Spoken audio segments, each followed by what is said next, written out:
So next problem देखेंगे। Polar energy company limited is considering a project which cost of rupees 5 lakh and the estimate of salvage value is zero. The tax rate is 55%. The company using straight line depreciation and the proposed project has cash inflow before depreciation and tax cash flow before depreciation and tax as follows. Okay, देखिए हमें क्या दिया हुआ है इसके अंदर। Year दिया हुआ है, ईयर दिया है 5 और cash flow before depreciation tax.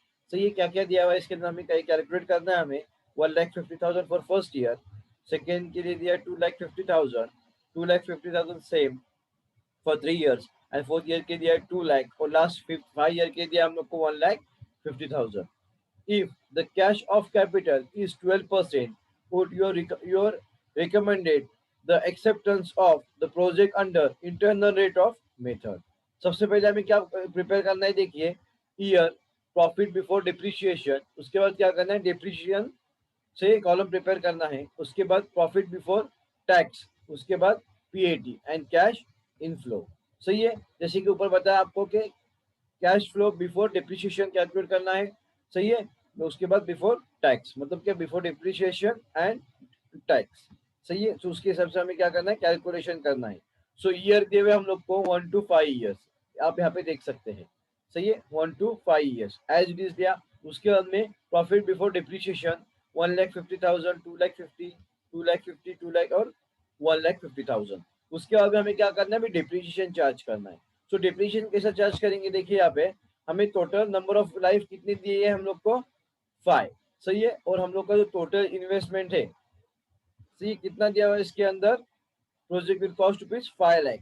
So total in number of investment upon और number of life, straight line method है। So 5 lakh divided by 5, so how much you will get 1 lakh. So 1 lakh क्या हुआ हम लोग का, डिप्रिशिएट होगा हर साल के लिए, क्योंकि स्ट्रेट लाइन मेथड फॉलो करना है इसके अंदर। समझ में आया? फिर से एक बार बोलता हूँ, 5 लाख टोटल कॉस्ट दी हुई है upon total number of years, कितना है year 5। So 5 lakh upon 5 is equal to 1 lakh rupees. So 1 lakh rupees for every year, मतलब क्या कहना है, हमें ईच ईयर के लिए लेना है 1 लाख रुपीज। सो डिप्रिशिएशन कॉलम में क्या आएगा, 1 लाख 5 years के लिए टोटली। सही है, उसके बाद हमें क्या कैलकुलेट करना है, पीबीटी। पीबीटी मतलब प्रॉफिट बिफोर टैक्स। सो 1,50,000 माइनस 1 लाख कितना है हम लोग को 50,000, 2,50,000 minus 1 lakh 1,50,000, same 2,50,000 minus 1 lakh 1,50,000, 2 lakh minus 1 lakh 1 lakh, 1,50,000 minus 1 lakh 50,000। समझ में आया कैसा आया? उसके बाद में नेक्स्ट हमें क्या कैलकुलेट करना है, टैक्स कैलकुलेट करना है। टैक्स रेट हम लोग को कितना बताया गया है, 55%। सही है, सो लेट्स सी हियर। अभी क्या दिया हम लोग को, टोटल डिप्रिसिएशन हम लोग यहाँ पे कैलकुलेट किया और अभी टैक्स कैलकुलेट करना है। सही है, सो पीबीटी हम लोग मिला हम लोग को, पीबीटी डिप्रिसिएशन निकालने के बाद सो टैक्स कैलकुलेट करेंगे 50,000 मल्टीप्लाई बाय 55%। ये हुआ फर्स्ट के लिए, फर्स्ट ईयर के लिए। सही है, कितना आया 27,500। अब यहाँ पे देख सकते हैं 27,500। ये क्या मिला हम लोग को, फर्स्ट ईयर का टैक्स रेट मिला डिप्रिसिएशन निकालने के बाद। ओके, उसके बाद नेक्स्ट देखेंगे 1,50,000 multiply by 55%। So how much you will get total 82,500 आया यहाँ पे 82,500। उसके बाद नेक्स्ट देखेंगे 1,50,000 सेम आएगा 55%, सो 82,500। उसके बाद में नेक्स्ट रहेगा 1 लाख मल्टीप्लाई बाय कितना है 55%। So how much we will get total here 55,000। Okay, so tax rate का। उसके बाद नेक्स्ट रहेगा हम लोग का 50,000। सही है, मल्टीप्लाई बाय कितना 55%, कितना आया 27,500। ये हम लोग को क्या आया, टैक्स रेट है। सही है, उसके बाद हमें क्या निकालना है, पैट निकालना है। पैट यानी प्रॉफिट आफ्टर टैक्स। सो हम लोग को कितना दिया हुआ है यहाँ पे टैक्स, अभी प्रॉफिट कितना दिया था सबसे पहले, सॉरी पीबीटी मतलब प्रॉफिट बिफोर डिप्रिसिएशन। सही है, सो कितना मिला था हम लोग को डिप्रिसिएशन टैक्स 50,000। सो इसके अंदर से हम लोग क्या करेंगे, लेस करके वो वैल्यू लेंगे. सो 50,000 माइनस टैक्स कितना आया हमको 27,500. So how much you will get after PAT after tax 22,500 22,500 profit after tax. Okay, उसके बाद में नेक्स्ट देखेंगे 1,50,000. तो ये minus 82,500. So we will get PAT here 67,500 आया है. उसके बाद नेक्स्ट से भी रहेगा 1,50,000 माइनस 82,500. सो 67,500. उसके बाद नेक्स्ट दिया हुआ है 1,00,000 रुपीज माइनस कितना है 55,000. सो 45,000. उसके बाद नेक्स्ट देखेंगे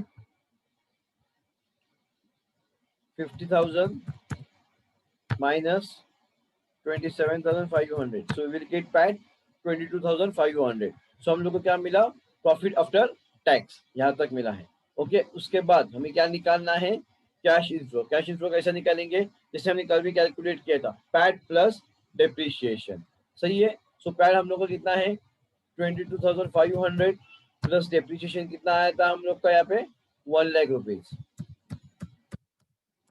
सो विल गेट टोटल हियर 1,22,500 1,22,500. सही है, ये फर्स्ट ईयर के लिए रहेगा. उसके बाद नेक्स्ट 67,500 प्लस 1,00,000. सो 1,67,500.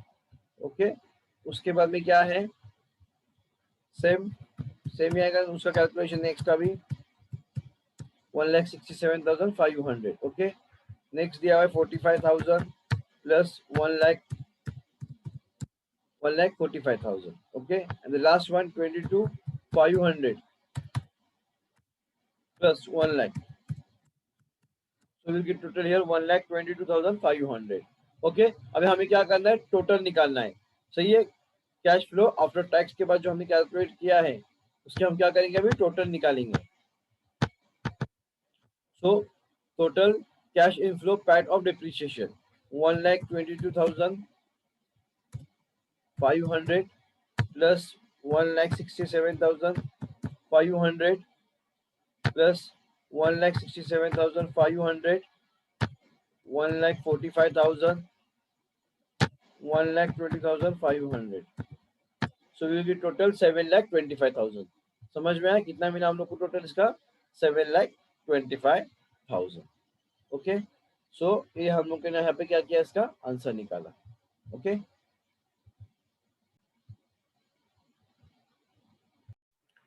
Hello everyone, good morning. आज हम हमारा एक नया प्रॉब्लम देखने वाले हैं. ठीक है, इसके अंदर हमें कैलकुलेट करना है प्रोफेबिलिटी स्टेटमेंट. ठीक है, सो प्रोफेबिलिटी स्टेटमेंट कैलकुलेट करने के लिए देखिए हमें डायरेक्टली एक क्वेश्चन दिया हुआ है. ठीक है, अभी जैसे मैंने आपको लास्ट टाइम बताया था कि हमें स्टेटमेंट हर एक इसके हमें स्टेटमेंट नहीं देते. स्टेटमेंट का मतलब क्या होता है जो परफॉर्मा हमें डायरेक्टली कैलकुलेट करना है. तो प्रोफेबिलिटी का जो स्टेटमेंट है अगर आपको जो प्रॉब्लम आएगा एक केस स्टडी के प्रॉब्लम है जो एग्जाम के लिए भी आते हैं जैसे मैंने आपको लास्ट लेक्चर के अंदर कहा था. सही है, सो ये जो प्रॉब्लम है उसे एक ही परफॉर्मर रहता है. अगर प्रोफेबिलिटी इंडेक्स कैलकुलेट करना रहेगा तो आपको इसमें का एक ही प्रॉब्लम आएगा जो एक ही बुक में दिया हुआ है. मतलब डिफरेंट टाइप्स ऑफ प्रॉब्लम दिए हुए लेकिन अलग अलग प्रॉब्लम है वो उसी हिसाब से आते हैं. ठीक है, सबसे पहले क्या दिया हुआ है देखिए Excel trading co limited is considering the purchase of a new machine for the immediate expansion programme. There are 3 types of machine in the market for this purpose. So their details are as follows. हमें क्या दिया हुआ है particular machine A, machine B and machine C. इसके अंदर हमें क्या दिया हुआ है 3 मशीनरी दिए हुए हैं और उसी के साथ फर्स्ट ऑफ ऑल दिया हुआ है कॉस्ट ऑफ मशीन. अभी first cost of machine machine A की प्राइस कितनी दी हुई है हम लोग को जो फर्स्ट है 17,500. मशीन बी दी हुई है हम लोग को 12,500 और मशीन सी की दी है हम लोग को 9,000. उसके बाद हमें क्या करना है एस्टिमेटेड सेविंग कॉस्ट दिया हुआ है. So estimated saving in scrap per value 400 750 and 250 as it is दिया हुआ है. सही है, so estimated saving in direct wages per year दिया हुआ है हम लोग को 2750 6000 एंड 2250. ठीक है, उसके बाद दिया हुआ है additional cost of indirect material per year. Machine A के लिए डैश मतलब कुछ नहीं है, मशीन बी के लिए 400 और मशीन सी के लिए भी डैश मतलब nil. So expected saving in direct material per annum 100 rupees दिया हुआ है मशीन ए के लिए. ठीक है, बी के लिए कुछ नहीं दिया हुआ नील है. उसके बाद सी के लिए दिया हुआ है 250. ओके, उसके बाद दिया हुआ हम लोग को additional cost of maintenance per year. क्या है एडिशनल कॉस्ट ऑफ मेंटेनेंस, कितना आता है मशीन ए के लिए 750, मशीन बी के लिए एडिशनल कॉस्ट आता है पर ईयर 550, और मशीन सी के लिए एडिशनल कॉस्ट ऑफ मेंटेनेंस है 500। उसके बाद दिया हुआ है हम लोग को एडिशनल कॉस्ट ऑफ सुपरविजन। सो कितना दिया हुआ है, ए के लिए कुछ नहीं, बी मशीनरी के लिए हमें 800 दिया हुआ है, और सी के लिए कुछ नहीं। ठीक है, उसके बाद एस्टिमेटेड लाइफ ऑफ मशीन, कितना दिया मशीन ए के लिए जो पूरी लाइफ है 10 ईयर्स, उसके बाद मशीन बी के लिए 6 ईयर्स, और मशीन सी के लिए दिया हुआ है 5 ईयर्स। तो मशीन के लाइफ दिए हुए, और उसके बाद टैक्सेशन दिया हुआ है 40% ऑफ प्रॉफिट। जैसे हम कई मतलब मशीन जब हम परचेस करते हैं तो उसके अंदर क्या हमें खर्चा आता है, उसका स्क्रैप वैल्यू क्या होगा एक टाइम के बाद, उसके अंदर इनडायरेक्ट मटेरियल क्या थे, उसके बाद indirect material per annum expected saving इसके हिसाब से क्या थे, उसके बाद एडिशनल कॉस्ट कितनी लगी हमें उसके अंदर as per maintenance, as per supervision, ये हम इसके अंदर सब देखने वाले हैं। ठीक है, और हमें उसके हिसाब से उसका डायरेक्टली आंसर निकालना होगा। तो फर्स्ट, और उसके बाद हमें लाइफ दिया हुआ है कि कितनी कौन सी मशीनरी की कितनी लाइफ है। ठीक है, सो उसके बाद हम सबसे पहले इसके अंदर देखेंगे क्या दिया हुआ है। देखिए, you are required to advise the management, क्या एडवाइस करना है मैनेजमेंट को, which type of machine should be purchase of the basis of pay back period, कौन सी मशीन हमें खरीदनी चाहिए as for paid back period. BMS university के अंदर ये प्रॉब्लम आया था, सही है। सो आई थिंक मेरे 2 साल पहले शायद प्रॉब्लम आया था यूनिवर्सिटी के अंदर। देखिए, सबसे पहले हमें क्या दिया हुआ है, प्रॉफिटेबिलिटी स्टेटमेंट। जैसे मैंने आपको कहा था हमें डायरेक्टली इसका आंसर निकालना होता है, तभी आप पूछेंगे कि इसका परफॉर्मेंस डायरेक्टली दिया हुआ है बुक के अंदर, मतलब क्या कि उसके हिसाब से हमें कैलकुलेट करना है। जैसे कि आंसर के अंदर दिया हुआ है एज इट इज, ये परफॉर्मर के इस हिसाब से ही आएगा। जैसे कि सबसे पहले हम जब कॉस्ट फाइंड करते हैं तो स्टार्ट करेंगे हम लोग सबसे पहले हमारी स्क्रैप वैल्यू से, उसके बाद हम डिप्रिसिएशन तक पहुंचेंगे। फर्स्ट ऑफ ऑल दिया हुआ है हमारी एस्टिमेटेड सेविंग इन स्क्रैप। सो हम लोग की स्क्रैप वैल्यू दी है ऊपर, सही है। तो एस्टिमेटेड सेविंग स्क्रैप से कैलकुलेट करेंगे। फर्स्ट ए के लिए 400, बी के लिए 750 और सी के लिए 250 एज इट इज दिया है यहाँ पे, देखिए। उसके बाद नेक्स्ट क्या दिया हुआ है, नेक्स्ट दिया हुआ है उसके बाद हमें estimated saving in direct wages, सही है। Estimated saving in direct wages 2750, 6000 and 2250, ठीक है। 2750, 6000 एंड 2250। उसके बाद हम क्या करेंगे, नेक्स्ट दिया हुआ हम लोग को expected saving in indirect material. So expected saving in indirect material कितना दिया हुआ है हम लोग को, 100 रुपीज डैश एंड 250, सही है। उसके बाद हम क्या करेंगे, इन तीनों की टोटल करेंगे, मतलब टोटल सेविंग कॉस्ट। सबसे पहले हमें क्या करना है, जैसे मैंने आपको बताया था कि टोटल सेविंग कॉस्ट जो दिए हुए उसके हमें क्या करना है, एडिशन करना है। मतलब क्या कि सबसे पहले हमारा एस्टिमेटेड ऑफ सेविंग, मतलब देखिए इसका परफॉर्मा कैसा है। First, estimated of saving scrap, estimated saving of direct wages और estimated of saving indirect material. ये तीनों का क्या दिया हुआ है, सेविंग के हिसाब से हम क्या करेंगे, पहले इनको एक अलग ग्रुप के अंदर लेंगे। मतलब फर्स्ट ऑफ ऑल ये 3 लेंगे हम लोग, एक्सपेक्टेड सेविंग, इनडायरेक्ट मटेरियल। सो ये 3 हुए। सो हम क्या करेंगे, एस्टिमेटेड सेविंग की टोटल करेंगे, ठीक है। So total of saving, so let's see first कैसे आता है टोटल इसकी। First of all 400 machine A के लिए कैलकुलेट करेंगे, 2750 प्लस 100, ओके। कितना आया, 3250 मशीन ए के लिए। मशीन बी के लिए कैलकुलेट करेंगे 750, उसके बाद 6000, उसके बाद दिया हुआ है 6, यस इतना ही दिया हुआ डायरेक्ट। उसके बाद क्योंकि दूसरी कॉस्ट नील दी हुई है, सो टोटल आएगा इसका 6750, ओके। और मशीन सी के लिए 250 प्लस 2250 प्लस 250, सो 2750। तो हमें टोटल सेविंग क्या मिला, 2250। जैसे कि हमने पहले सेविंग के लिए कैलकुलेट किया स्क्रैप वैल्यू से लेके हमारा saving of direct wages and direct indirect material. So total saving हमें मिला 3250 for machine A, machine B के लिए मिला हम लोग को 6750 और मशीन सी के लिए मिला 2750। देखिए, जब भी आप अगर इसको परफॉर्मा में लिखना चाहोगे ना, तो आपको क्या करना है, सबसे पहले estimated of saving scrap value, पहला फर्स्ट जो सेक्शन आएगा वो सेविंग के लिए आएगा। Estimated saving in scrap, estimated saving in direct wages, expected saving in indirect material, ये क्या हो गया फर्स्ट के लिए। उसके बाद क्या, सेविंग के बाद क्या आएगा, उसकी कॉस्ट, कॉस्ट के हिसाब से लेंगे। उसके बाद में हम उसका डिप्रेशन कैलकुलेट करेंगे। सो उसके बाद नेक्स्ट पॉइंट जो दिया हुआ है, एडिशनल कॉस्ट इनडायरेक्ट मटेरियल, ठीक है। अभी सेविंग के बाद ये इसका आता है कॉस्ट का। So additional cost of indirect material कितना दिया है क्वेश्चन के अंदर, additional cost of indirect material per year, A के लिए कुछ नहीं दिया है और बी के लिए सिर्फ 400 रुपीज दिया हुआ है।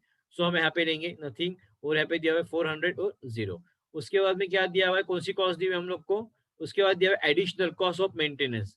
सो ए के लिए 750, बी के लिए 550 और सी के लिए 500। एज इट इज हमें यहाँ पे लेना है 750, 550 और 500। And the last one is our cost, कौन सी दी हुई है हम लोग को, additional cost of maintenance per year, ये होने के बाद additional cost of supervision, so dash 800 और डैश। सही है। सो एडिशनल कॉस्ट ऑफ सुपरविजन कितना में से बी के लिए क्या है, 800 है। सही है। सो अभी टोटल एडिशनल कॉस्ट की क्या करना है हम लोग को, टोटल करना है सबसे पहले।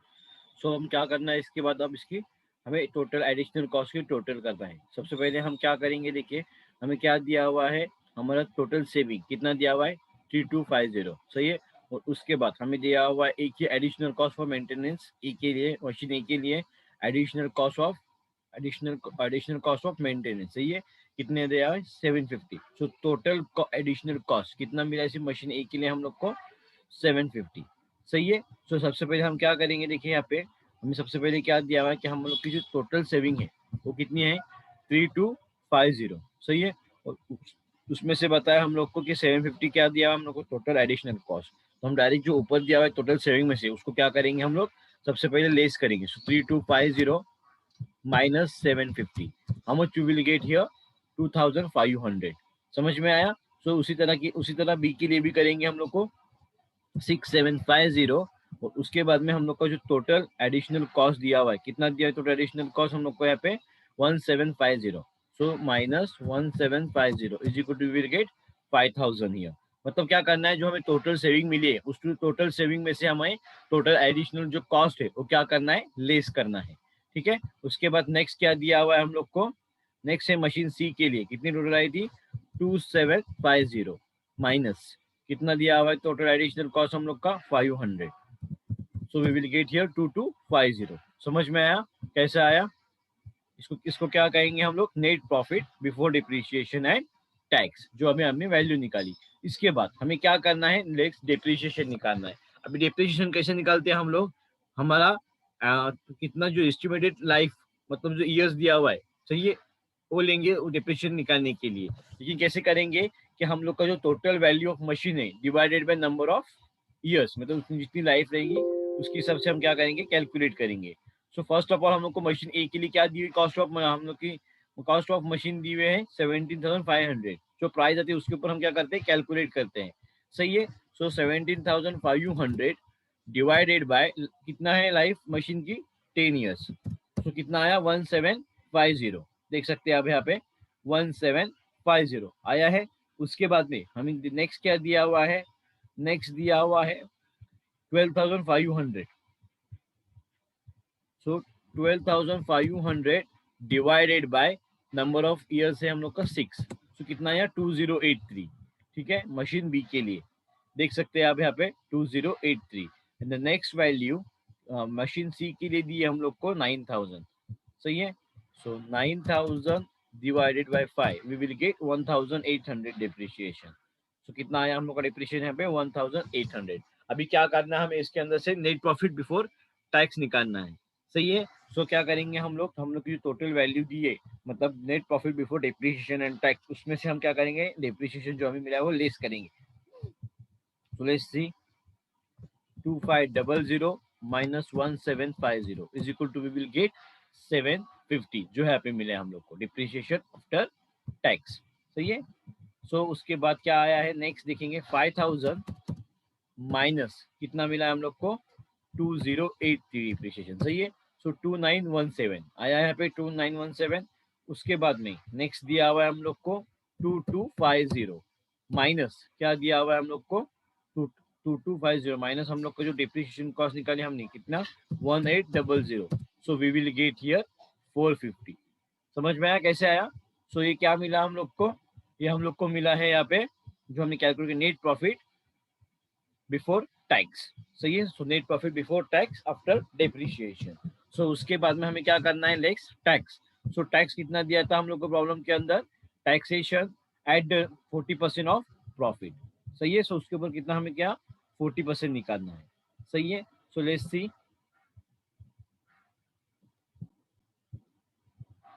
सो फर्स्ट कितना मिला हम लोग को 750 मिला है, so 750 multiply by 40%, so is equal to will get 300। सही है, तो मिला है यहाँ पे 300 एक मशीनरी के लिए उसका टैक्स। नेक्स्ट देखेंगे कितना आता है, 2917 multiply by 40%, so we will get here 1167। देखिए 1167 डेसिमल आगे 8 है, इसका मैंने क्या किया, उसको 7 लिया, सो 1167। उसके बाद में नेक्स्ट क्या दिया हुआ हम लोग को, 450, सो 450 मल्टीप्लाई बाय 40%, सो कितना आया, नेक्स्ट आता है हम लोग को 180। सो हम क्या करेंगे, आप नेट प्रॉफिट बिफोर टैक्स, उसमें से टैक्स क्या करते हैं हम लोग, हमेशा लेस करते हैं, so 750 minus 300, so is equal to we will get net profit after tax 450। समझ में आया। उसके बाद सेम वैसा ही करेंगे, कितना मिला था हम लोग को, 1167 माइनस टैक्स है हम लोग का, कितना मिला टैक्स नीचे हम लोग को, वेट कितना मिला, देखिए सबसे पहले हम लोग को जो डिप्रिसिएशन टैक्स होने के बाद 2917 माइनस कितना मिला 1167, so is equal to we will get 1750। उसके बाद में नेक्स्ट था हम लोग का 450, सो 450 माइनस कितना मिला 180, सो वी विल गेट 270। समझ में आया तक कैसा किया हम लोग ने, हमने क्या किया, इसके बाद टैक्स लेस किया। अभी क्या करना है, लास्ट स्टेप के अंदर हमें दिया हुआ है कि आपको डिप्रिसिएशन जो आपने निकाला था उसको ऐड करना है और नेट प्रॉफिट आफ्टर टैक्स के अंदर। सही है, सो आपका डिप्रिसिएशन फर्स्ट ईयर के लिए कितना था 1750 और आपकी रिमेनिंग अमाउंट कितनी बची है 450, so 450 plus 1750, how much we will get 2200 for cash inflow. Okay, first machine A के लिए same like here 2083 for second year depreciation plus how much remains amount 1750, so will get 3833 आया है यहाँ पे। उसके बाद में नेक्स्ट क्या करना है हम लोग को, नेक्स्ट दिया हुआ है 270 plus 1800, so we will get 2070। समझ में आया कैसे कैलकुलेट किए, उसको हम कहते हैं कैश इनफ्लो। अभी उसके बाद क्या देखना है हम लोग को, हम इसके इनफ्लो निकालना है, कैश इनफ्लो। सो पे बैक पीरियड कैलकुलेट करना है, जैसे कि फॉर्मूला हमें दिया है, फॉर्म सबसे पहले बताया इसके अंदर कि आपको पे बैक पीरियड कैलकुलेट करना है। So let's see, first of all पे back period is equal to original investment upon annual net cash inflow. सही है, तो सबसे पहले हमें क्या निकालना है, ओरिजिनल इन्वेस्टमेंट जो हमें प्रॉब्लम के अंदर ऑलरेडी दिया हुआ है। कितना था हम लोग का, फर्स्ट डिवीजन ए के लिए 17,500 मतलब कॉस्ट ऑफ मशीनरी, उसके बाद में 12,500 और सी के लिए था 9,000। सही है, अभी डिवाइडेड क्या करना है, 17,500 फॉर्मूले के हिसाब से 17,500 डिवाइडेड बाय हमारा टोटल कैश इनफ्लो जो अभी हमें मिला है 2,200। समझ में आए, सो डिवाइडेड बाय 2,200 कितना आया 7.95। देख सकते हैं आप आंसर यहाँ पे, फर्स्ट 7.9695 मतलब डेसिमल क्या है 5 है, सो 7.95। समझ में आया। उसके बाद में नेक्स्ट क्या है, machining 12,500 divided by 3833, so we will get 3.26 years. Okay, so next है 9,000 divided by 2070, so 4.34 years, 4.35 years. Okay, so यह है इसका आंसर। ठीक है, देख लीजिए एक बार पे बैक पीरियड का फॉर्मूला, ओरिजिनल इन्वेस्टमेंट मतलब हमारी टोटल मशीन की cost upon annual net cash inflow जो अभी हमने फाइंड किया था। सही है, तो उसके हिसाब से हमने क्या किया, आंसर किया। अभी सजेस्ट क्या करना है, on the basis of profitability statement and according to the pay back period the management is advise to purchase machine B, क्योंकि इसका क्या है, कम समय के अंदर क्या होता है, कवर होता है टोटली। सही है, so machine B since his the lesser back period, सबसे क्या है इसका लेसर बैक पीरियड के अंदर ये कवर होता है। सो कौन सी मशीन सजेस्ट करेंगे हम लोग, मशीन बी। ओके, अगर इसके अंदर कुछ प्रॉब्लम रहेगा या कोई स्टेप समझ में नहीं आती है, ठीक है, तो आप मुझे डायरेक्टली कांटेक्ट कर सकते हैं। ठीक है, थैंक यू।